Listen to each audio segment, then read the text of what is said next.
Buenas tardes y gracias por estar con nosotros de nuevo en el Dr. Bordenave y su salud. Espero que haya tenido un fin de semana y una semana saludable y divertido. Hoy vamos a hablar y vamos a hacer un programa sobre algo sumamente importante que es la diabetes. La diabetes, como sabrán ustedes o deberían saber, está en aumento. Y la causa principal de esos números en aumento de la diabetes es el estilo de vida de nosotros, la inactividad y la mala alimentación que tenemos en este país, y no solamente en este país, sino alrededor del mundo, porque desgraciadamente estamos exportando nuestra manera de comer a diferentes áreas que antiguamente estaban comiendo saludables y que tenían diferentes incidencia más baja de enfermedades crónicas, incluyendo la diabetes. Así que la diabetes es algo sumamente importante, algo que se puede controlar, que hay muchos avances, y para eso hoy yo traigo a un colega mío que trabajamos juntos, pero que sabe muchísimo sobre la diabetes, que es el doctor Vladimir Díaz. Así que Vladimir, muchísimas gracias por estar con nosotros, y por favor, yo sé, este programa es tuyo. Enséñanos sobre la diabetes. Bueno, yo creo que primero debíamos definir lo que es la diabetes. La diabetes es un conjunto de trastornos del metabolismo, ¿no? Que en general los definimos porque las azúcares están por encima de los niveles normales. Esto es muy complicado, esto es muy complejo, hay muchos tipos de diabetes. Es importante hablar de diabetes y continuar trabajando con nuestros pacientes, sobre todo también en la educación en general de todos los aspectos de la enfermedad, porque en realidad la diabetes la manejan los propios pacientes. Los doctores ven a los pacientes 15 minutos en una oficina, le pueden dar instrucciones o no, pero en realidad el paciente es mismo, la persona enferma, que se está chequeando en su casa, que es el que tiene que decidir qué va a comer, que es el que tiene que decidir cuándo y cómo hacer sus ejercicios para poder mantener un nivel de control en su enfermedad. Es importante, hablando de la diabetes, ya que el doctor Jorge comenzó hablando del impacto mundial que hay con la diabetes, podemos decir aquí en los Estados Unidos tenemos una cantidad aproximadamente como de 26 millones de personas con diabetes. Y en aumento. Y en aumento. De esos 26, prácticamente 18 millones están diagnosticados y el resto ni siquiera saben que son diabéticos. Hay una cantidad de millones también que son prediabéticos, que probablemente a lo mejor ni lo saben. Y se espera, y estamos gastando en este momento alrededor de casi 200 billones de dólares tratando la diabetes y principalmente las complicaciones de la diabetes, que es donde está el costo realmente más alto en salud. No tanto tratar la enfermedad como tal, que sí tiene su gasto, pero el gasto mayor está en los pacientes que ya desarrollan complicaciones y cómo tratarla. Se espera que para el año 2020 la incidencia de diabéticos en Estados Unidos esté alrededor de los 39 millones de personas, de prediabéticos estén en los 96 millones de personas, y el gasto puede rondar en los 500 billones de dólares. O sea, que eso afecta a toda la familia. Toda la sociedad completamente, porque si una persona se enferma con diabetes y queda deshabilitada, depende de la sociedad y de su familia, para poder sostenerla, y va a perder su vida productiva en la sociedad. Y lo triste del caso es que esta es una de las pocas enfermedades que es completamente preventible. Diríamos que a lo mejor no podemos curar la diabetes en la mayoría de los casos, pero sí podemos tratar la diabetes. Y la diabetes hoy en día es muy diferente a los tratamientos que hay muchas tecnologías, que de eso iremos al grano, ¿no? Podemos pasar a algunos de los primeros slides que tenemos. Y es como definimos la definición de diabetes, la dijimos, y entonces en realidad lo que queríamos ver ahora es tipos de diabetes. Hay muchos tipos de diabetes. La llamada diabetes tipo 1, las personas la conocen mucho más, el individuo que ha perdido la capacidad de producir insulina, y el diabético tipo 2, que generalmente no han perdido totalmente la capacidad de producir la insulina.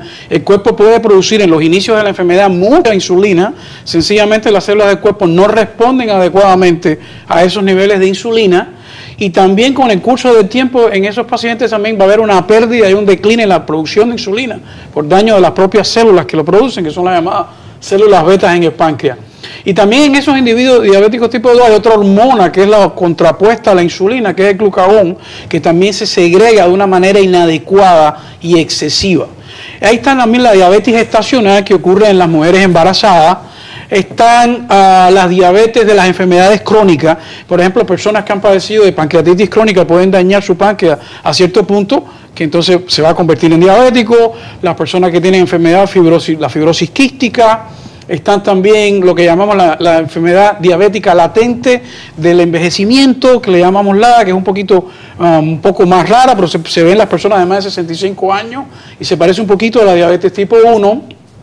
Y tenemos el estado de prediabetes también, que es cuando el individuo tiene las azúcares más altas de los niveles normales, pero no lleva a los puntos en que nosotros hacemos el diagnóstico de diabetes. Yo creo que ya tocamos el punto, podemos decir, ¿cómo hacemos el diagnóstico de diabetes en una persona?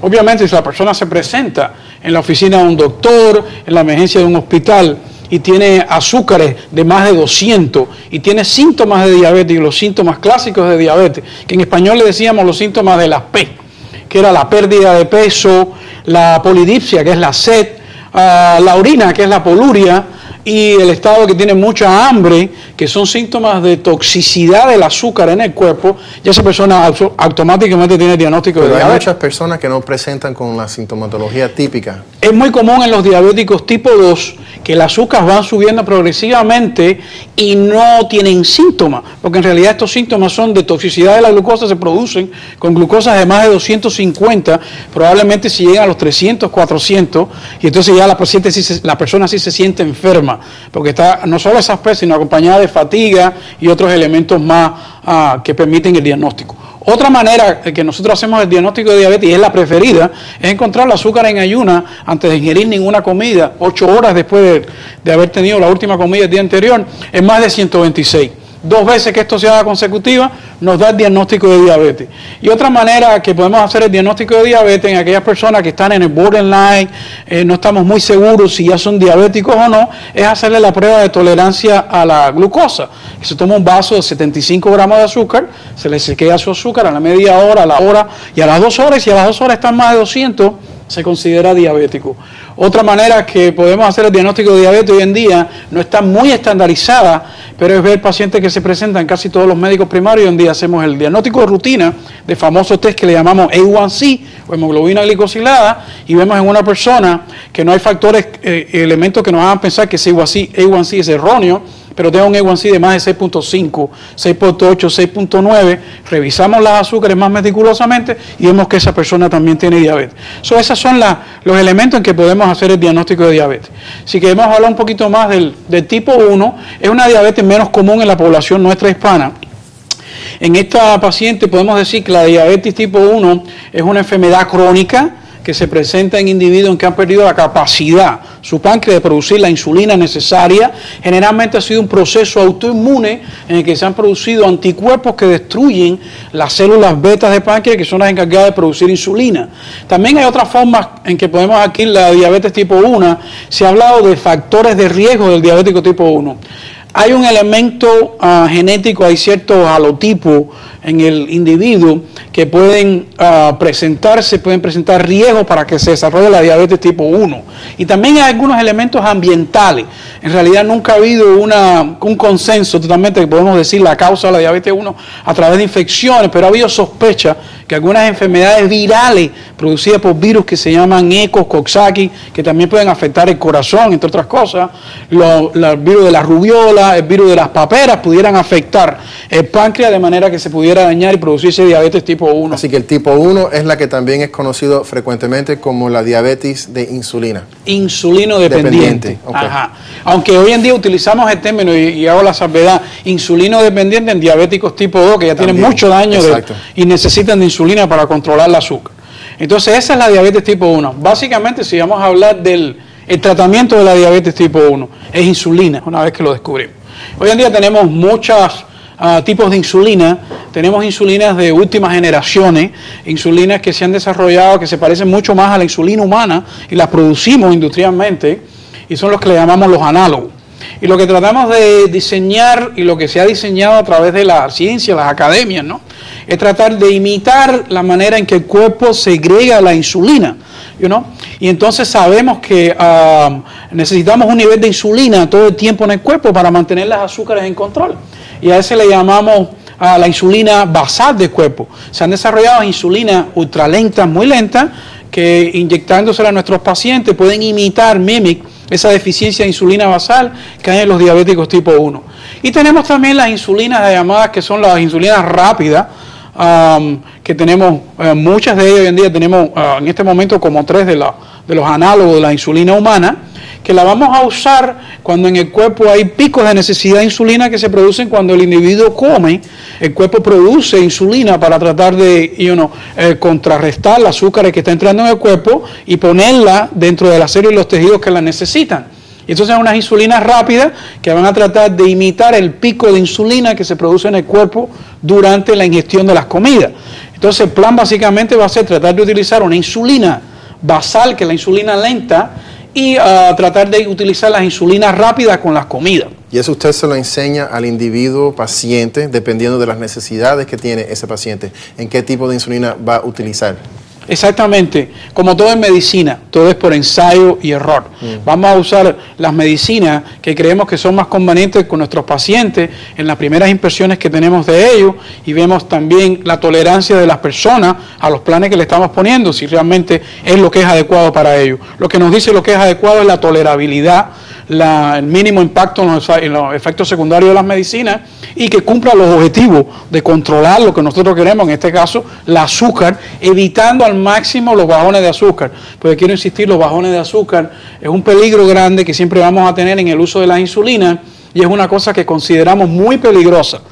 Muy peligrosa, hay que tener siempre mucho cuidado, le insisto siempre a los pacientes míos, los instruyo y los entreno, evitar siempre la hipoglicemia. Queremos un buen control de diabetes, y queremos un buen control, queremos llegar a lo que llamamos los goals, los números ideales para ello, para evitar las complicaciones a largo plazo de la diabetes, pero no queremos hipoglicemia, y no queremos hacerlo teniendo que hacerlo sufrir con hipoglicemia, y más que también pueden tener riesgo. La hipoglicemia puede ser tan fatal que puede matar a una persona y puede dañar el cerebro como un stroke o algo así también. O sea que no solamente es la aplicación de la diabetes, pero sino también tiene que llevar una dieta rigurosa, cuidado. Y cuando el doctor Díaz dice azúcares, es los carbohidratos, todos esos alimentos que una vez que se ingieren y se disuelven, se convierten en azúcar, como el arroz, como el pan. Exactamente, y de eso podemos hablar, de ese tema podemos hablar en otra presentación. Perfecto, otro día. Seguro. Entonces, hablando de la diabetes tipo 2, la diabetes tipo 2 es más complejo el cuadro metabólico de la persona.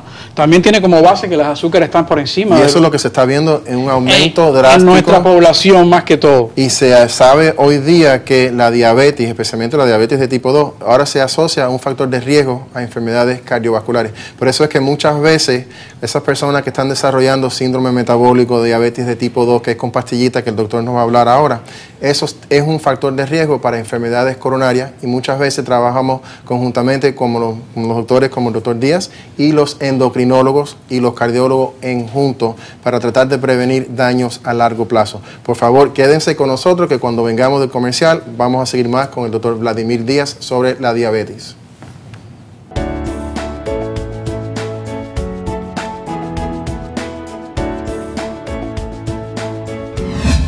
Hola amigos, los invitamos a estar en sintonía con el Dr. Bordenave todos los jueves a las 10 de la noche en Pídeme un Consejo con Freddy Castro, la doctora Ana Pando y el Dr. Juan Jiménez en Actualidad Radio 1020 AM. Recuerden, jueves 10 de la noche en Actualidad Radio 1020 en su dial. Yo he sido médico en MCCI por 14 años. Por 11 años. 14 años. Yo he trabajado con los médicos de MCCI por 20 años. 12 años. 6 años. Yo he sido paciente del MCCI por 10 años. 12 años. 11 años. Ven y descubre por qué MCCI se encuentra entre los mejores de la nación en captar y conservar pacientes y médicos. MCCI, todas sus necesidades médicas bajo nuestro techo. Su cuerpo, completo y perfecto. Cada pieza ligada a otra como un gran rompecabezas. Si una pieza se daña, como su hígado, todo su cuerpo se siente caer. Para acabar con esas molestias del hígado, vuelve Metichol. Metichol, original y auténtico. Metichol, el de la cápsula impresa, ahora con su nueva etiqueta. No admita copias. Exija Metichol. Metichol, el mismo de ayer, de hoy y de siempre. ¿Sufres de dolores y heridas en los pies? Tenía un problema en este dedo. ¿Juanetes, hongos, pies planos o diabéticos? Trauma, torcedura de pie, torcedura de tobillo. No te preocupes más, que aquí está la solución. La conocida doctora Seldi y su equipo profesional en podiatría te ayudarán a curar por completo todas estas enfermedades. El tratamiento ha funcionado. Con los equipos más avanzados que existen en la tecnología podiátrica, mejoraremos tu vida paso a paso. Si no puedes venir, nosotros vamos a tu casa. Ellos vienen cojeando y salen corriendo.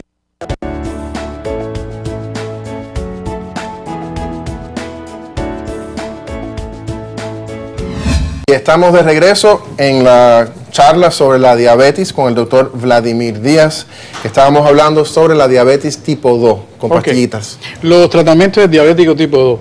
Bueno, es fundamental, decíamos que la diabetes tipo 2 es un desorden metabólico más complejo que el diabético tipo 1. Y muy común en la población nuestra. Podemos decir, la mayor % de los pacientes que hay son diabéticos tipo 2. Tiene un impacto muy grande en la población nuestra hispana. Y como usted dijo en el primer segmento, esto hay que recargarlo de nuevo, muchas de las personas que tienen los niveles de glucosa elevados, que son diabéticos, no lo saben. No lo saben. Y entonces en la población hispana nuestra la incidencia es muy alta.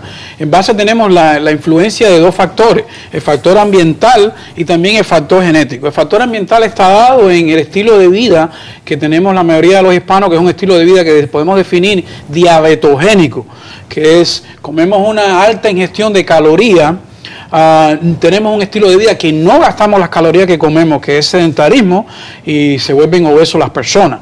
Además, la nutrición hispana, clásicamente, la comida es muy rica en carbohidratos, excesivamente en carbohidratos y grasas, lo que lleva a acumular grandes cantidades de calorías y tiene muy poca cultura de ejercicio y de conocimiento del ejercicio.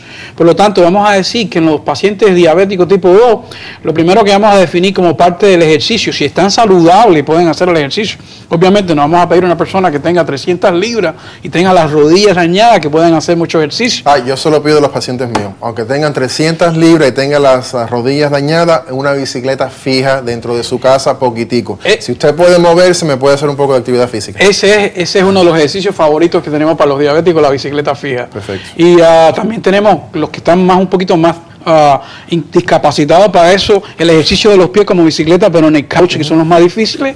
La natación es uno de ellos también. Los que pudieran practicar la natación, obviamente este es más difícil, no todo el mundo va a tener una piscina y va a estar nadando todos los días, pero definitivamente la bicicleta estacionaria es excelente, hacer 30 a 40 minutos 5 días de la semana, muy cómodo en su casa, frente al televisor, con aire acondicionado, no va a tener un accidente, no está viendo la televisión sentado, está rompiendo con el sedentarismo también y tiene un impacto y los pacientes lo notan cuando se chequean el azúcar los días que están haciendo ejercicio y no. Resumiendo, para el diabético tipo 2 es muy importante el cambio del estilo de vida diabetogénico. Empezar a hacer ejercicio, pueden consultar con sus doctores qué ejercicio es apropiado para cada uno de ellos, hay que individualizar en las personas, y también la dieta, de la cual hablaremos. Lo que estamos pidiendo es una dieta particular y especial para los diabéticos. Los diabéticos, hay un mito que deben de comer comidas especiales para diabetes, eso es un mito que es falso. Los diabéticos pueden comer de todo, lo importante está en la proporción de lo que comen, lo importante está en el total de calorías que comen y de la manera que lo hacen, que lo hablaremos más adelante. Y también tenemos los tratamientos de medicinas orales, que le llamaban los medicinas hipoglicémicas, que no queremos usar el término porque hipoglicemia es un término entonces que denota un estado del cuerpo que no es lo más satisfactorio, pero vamos a decir antihiperglicemiante. Ahora, tenemos varios grupos de ellos. Tenemos la medicina más usada a través de los muchos años, que es la llamada metformin, que ha tenido un uso bastante en la diabetes tipo 2, es una medicina que ha ayudado muchísimo en los diabéticos tipo 2. En todos los estudios que se han hecho con metformin realmente implica que la mayoría de los pacientes que han usado metformin, que han hecho ejercicio, que han cambiado el estilo de vida, han disminuido los factores de riesgo cardiovasculares, sobre todo con metformin. Una pregunta, ¿el metformin hace que se secreta más insulina o que la insulina que se está secretando que funcione mejor? Bueno, la metformin no estimula en ningún momento la producción de insulina. La metformin es una medicina que hace más sensible al hígado a la insulina que está en el cuerpo y de esta manera La metformin entonces le está diciendo al hígado, sensa insulina y el hígado produce menos glucosa. Realmente el efecto de la metformin está en decirle al hígado que produzca menos glucosa, que los diabéticos tipo 2, esto está desregulado, porque parte de la resistencia, del síndrome de resistencia, es que el hígado no sensa insulina. Y la insulina le dice al hígado que no produzca glucosa. ¿Cómo lo hace? Disminuyendo el hígado, lo que hace es romper las moléculas de glucógeno y producir glucosa a la sangre y disminuyendo la producción de azúcar per se también. Esa es la manera en que la metformin trabaja. La metformin ha sido bastante safe, aunque también tiene sus elementos de contraindicación. Pacientes que ya tienen insuficiencia renal establecida, tienen una creatinina alta, los hombres más de 1.5, las mujeres más de 1.4, tienen alguna enfermedad hepática, puede ser que no sea la mejor droga. No en realidad porque les va a hacer mucho daño per se, pero algunos productos metabólicos que se acumulan en las personas que toman metformin, como puede ser el ácido láctico, se puede acumular, no puede ser excretado adecuadamente. Entre otras cosas, el hígado metaboliza ese ácido láctico en las personas que tienen enfermedades del hígado, no va a metabolizar lo suficiente y se puede producir un estado de acidosis láctica que puede ser grave. Esto es bien raro. La proporción es de 4 casos en 100,000 personas. Sí, porque la mayoría de esos acidosis, tengo entendido que se produce más bien o se ve más bien en las personas que son deficientes de insulina, tipo 1. Es la que tiende a desarrollar más. Bueno, ahí estábamos hablando de la quetoacidosis, esos son otro tipo de ácido. De acidosis. Okay. Estábamos hablando del side efecto de la metformin basado en la acumulación de ácido láctico. Okay. Otra de las medicinas que tradicionalmente teníamos la llamada sulfonilurea, que han habido varias generaciones de ella, y básicamente estas sí trabajan, porque le dicen al páncreas que produzca insulina, y que lo produzca de manera que es una medicina más bien que tiene una duración bastante alta, y ese páncreas va a estar produciendo insulina bastante. Si estamos hablando, fue tratamiento de diabetes hace muchos años, 20, 30 años, hoy día no es la droga preferida, ni mucho menos en los diabéticos tipo 2, que tienen un exceso de insulina en el cuerpo y que también ya las células de páncreas están un poquito agotadas de producir tanta insulina. No es la medicina que queremos usar más hoy en día. Y además también han estado asociadas a hipoglicemia severa. Hay personas que hacen intoxicación con estas drogas y el páncreas no para de producir insulina y los puede llevar a un estado de hipoglicemia que prácticamente es un estatus hipoglicémico que lleva a la admisión en el hospital y es un poquito más complejo de tratar. Otra de las medicinas que teníamos eran también medicinas como el Actos, las tiazonolidonas, un poquito complicado el nombre. Básicamente estas medicinas disminuían la resistencia a la insulina y básicamente la manera que lo hacían ellas como que estimulan ciertos genes dentro de la célula y estos genes producen proteínas que tienen que ver como son facilitadores del mensaje de insulina en el cuerpo. Tienen que ver con el receptor de insulina que se produzcan más o con las mismas proteínas intracelulares que transmiten el mensaje de la insulina. Otro grupo de medicinas orales que teníamos son medicinas de nueva generación, la medicina, los llamados dipeptidilpeptidasa 4, que es una enzima que está en el cuerpo que degrada ciertas parahormonas que se producen durante la ingestión de alimentos y de carbohidratos, y entonces se hace más available estas sustancias, estas paratormonas que tienen una función importante en la diabetes tipo 2 y también son llamados glucagón-like péptidos. Esas estructuras son un poquito complicadas. Hacen más available en el cuerpo estas sustancias como glucagón-like péptido y entonces al estar tener más tiempo de acción esta sustancia, pues se puede absorber mejor la azúcar en el cuerpo y no queda tan alta. Entonces hay diferentes tipos de medicamentos orales que funcionan vía diferentes mecanismos para tratar de controlar las diabetes. Tenemos grandes grupos. Si podemos hablar de dipeptidasa, que estaba hablando de eso, tenemos por ejemplo Januvia o Onglyza, que son de nueva generación, están trabajando bastante bien, son bastante nuevas, o tenemos que ver en el tiempo si no causan ningún otro problema en el cuerpo, y también ahora son un poquito más caras, porque son todo lo que es de nueva generación es más caro. Ahora, las pastillas solas no van a funcionar, tiene que ser conjuntamente con cambio del estilo de vida. Ejercicio y dieta, es muy importante en el diabético tipo 2, es fundamental. La mejor manera de disminuir la resistencia a la insulina en el cuerpo, en los músculos, es el ejercicio. El ejercicio disminuye drásticamente la resistencia a la insulina. Es un facilitador del trabajo de la insulina. Y la resistencia a la insulina quiere decir que el páncreas está produciendo insulina, lo que hay resistencia a el efecto de esa insulina a nivel corporal. Ajá. Hay mucha insulina en el cuerpo, pero el azúcar sigue sin entrar a la célula. Porque no funciona la insulina que está en el cuerpo. Exactamente. Hay una manera, y es bastante compleja, fue como un misterio en la medicina, cómo es que se produce el síndrome de resistencia a la insulina, porque es un poquito complicado. Y no solo hay disminución de los receptores de insulina en las superficies de la célula, tejido adiposo, el músculo, que el tejido adiposo funciona como un órgano endocrino muy importante, es también que se disrupte, se forma una incomunicación del mensaje de la insulina dentro de la célula.